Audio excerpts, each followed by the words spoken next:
All right, let's do some InDesign. Let's get straight to it. The first thing you're going to have to do is probably open up InDesign. You cannot do it on a Chromebook. You got to be on one of the laptops or like on a hard desktop computer. You might have to type in Creative Cloud to begin with. This Adobe Creative Cloud should pop up. If it does not, let me know.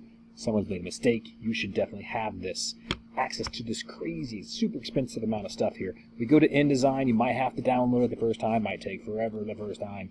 Let's open that up. There's all kinds of other fun stuff here too. We'll talk about later, hopefully. Yay!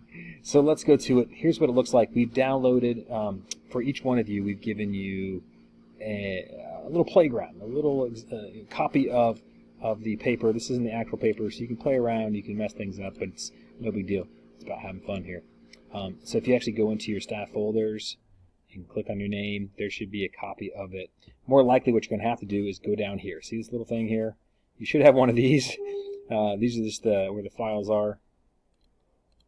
I'm going to click on it. Oh, come on, computer. It's got the wrong things open at the wrong time. Alright. There we go. Finally opened up. So, if you scroll down here, we are going to be on the O drive, the OREAD drive. Scroll all the way to the bottom. We're using the register right there. Register 22, 23. And there you go. There's all yours. Go with the one with your name, obviously. So I'm just going to pick Bex. I opened Bex up. Already did it through the magic of the internet. It's already open and ready to go. So let's open up Bex, take a look at it. So it looks like this. You can pick any page you want to. You can play around. This is going to be much easier than starting from scratch. It's just crazy hard to start from scratch. So here it is. I'm going to do a front page one. If you see here, you see all these boxes. These are all guidelines to help you like put things evenly on the page. If you want to get rid of those things, you can actually click the letter W. The letter W. Try that now on the keyboard, and that's what it looks like without everything showing. Okay, it's nice to go back and forth. See, okay, that looks pretty good. The final product here. If you see here what I've got here, I've got some columns. I got some columns for text. So we're going to learn how to put text in, how to put a picture in, and then you guys can begin to play around with some of the instructions, some of the things that I have available for you. So let's put some text in. So here is the column. I've already linked it. If you see, what I did was to make a column. It's very, very easy. You use this rectangle frame tool, and you just really just make a shape. These shapes are all the right size, though, so they're not all going to be all wonky. And like, oh, it looks fine, Mr. Flint. No, it doesn't. No, it doesn't look fine. You want to make it nice and pretty and everything equal. People can tell that. And people are wowed by things that look nice. So these are all nice. They're all ready to go. They're all in columns, so it's nice, even columns. So we can go ahead and just start with that. Here's the selection tool. Here's a toolbar over here. Lots of things. Overwhelming. This is the selection tool. Little arrow. Going to click on it. Select it. I selected it. I selected it. I selected it. Okay? Select something. Make sure you're on the column. This is the text tool, the T type tool. And so I'm going to, there you go. I'm ready to put text into this thing here right now. If I had just started making them, I'd have to connect these things so they flow. So like the next one flow into the next one, flow into the next one like that. There's a little arrow down here, and you click on it and see the little link thing. I can unlink it. I just unlinked it. Now I'm going to go here in the corner, click on this again, and I'm going to link it. Now they're linked, and so it'll flow from one to the next. Be careful, because you can mess things up. Which brings you to the most important technique. It's Control Z. Control Z. Let's say I accidentally delete something. Control Z brings it back. Do it right after you make a mistake, and then you won't have problems. Control Z. Control Z. All right. So let's say I want to put an article in. I'm going to open up my staff folder. Hopefully it's there. If not, you can take it off the website or wherever. It's fine. It's just much, much easier if it's on like a Google Doc. Then what you need is no indents, no spaces for this thing. No indents, no spaces. So you can leave it like this and cut it off when you're there. You can cut it off here. Either way, copy it. Right? Copy it. Go back to InDesign. Right? Select it with the select tool. You might have to switch to type tool. You can double click and sometimes that'll work, but it's kind of finicky. And I'm just going to paste. Control V. Very simple. That should be straightforward. Uh-oh. Look here. It's not connected. I got to get my selection tool. Now there's a little red plus sign at the bottom. I'm going to try to click on that. Oh, where you at? That plus sign? I click on my little red plus sign. And thus I got to grab the text here, and I'm going to make it flow into the next line. There we go. Little red plus sign. Click on it. Flow into the next one. Wonderful. I'll have to go through. There's no way to do this faster. You're going to have to go through and cut out all the extra lines. It's already set up to indent, so you don't have to worry about that, but that is something you can mess with over here, the font size, all that kind of stuff, but right now it's set up to what we want, so you don't have to do any of that right now. All right. Whoa! We've got a problem. My text is too short. There's actually a big chunk of nothing here. I don't know what I'm going to do with that. I have to figure out some way to make all this fit evenly and nicely. I can make the story longer or shorter, right, as need be. But right now we got a problem with the text not fitting exactly the way we want it to be. So what do we do? Well, let's talk about the photos here. So this box right here, I made a photo. Just like the text, it's the same thing. If I make a photo, I make a box. Right? There it is. I can put a photo, I put text in that, put whatever in that. Control Z to get rid of it. So I'm going to select my photo box. Boom. And I want to place a photo, but first I need to have a photo. I need to go and get a photo. So ideally you guys put stuff into your drive here, into your staff folder. That would be much easier. But if you haven't done that, you may have to go and pull a photo off of the website, right? So you'll have to log in. Not a good idea just to copy and paste things. You lose a lot of the quality, right? We want to have a nice quality. So log in the way you log in. Go to Media.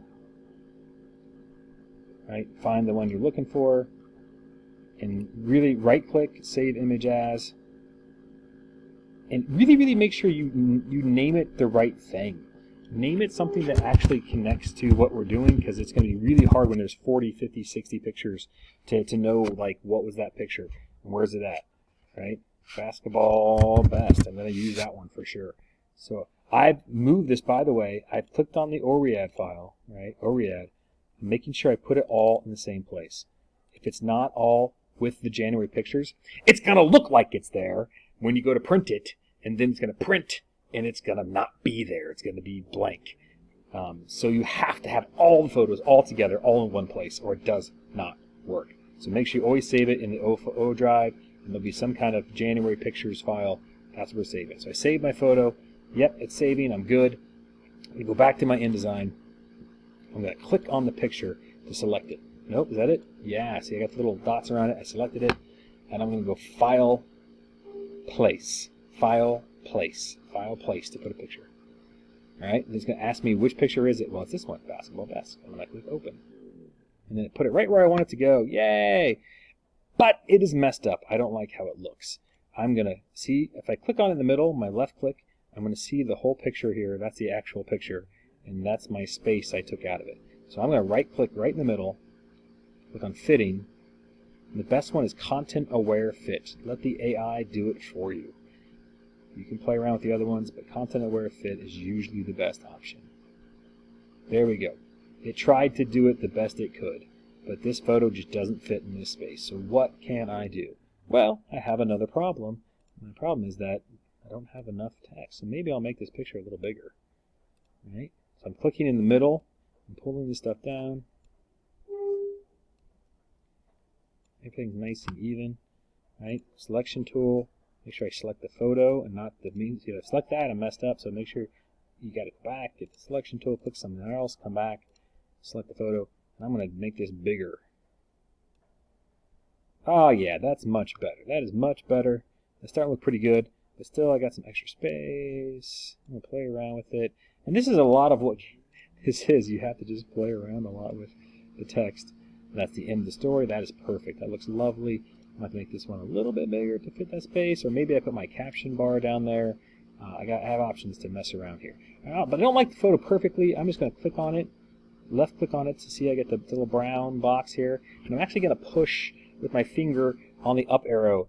Then you can move it just slightly up within that box. So I'm going to put it right where I want it, kind of towards the top, get the best picture I can. There we go. Oh yeah, that's pretty good. That's pretty good. All right.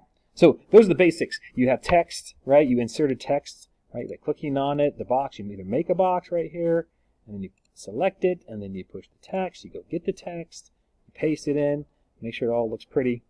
And then we also learned how to put a photo in, right? You click the file, place, put in the photo. Make sure all the photos are in the drive or it doesn't work.